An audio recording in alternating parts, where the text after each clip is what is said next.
Umutwe, imitwe, umoshishi, umoshishi, lufwe, imfwe,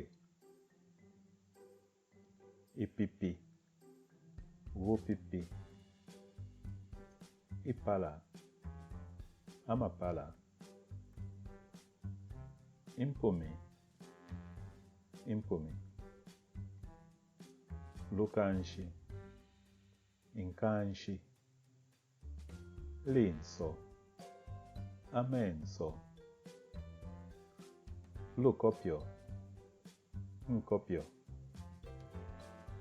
chipa cha linso, fipa fya menso, chikumbi, fikumbi, isaya, masaya, chilamba, filamba, mona, miona, kutwi, amatwi, tobo, isaya,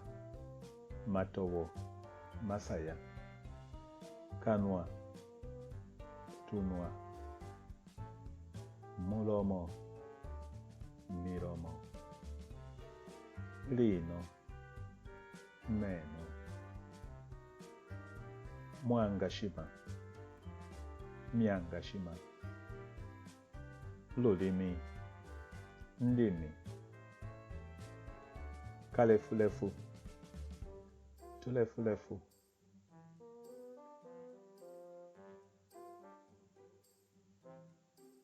mwefu, myefu, mwefu, myefu, lufine, mfine, mukoshi, mikoshi, nkanda, nkanda,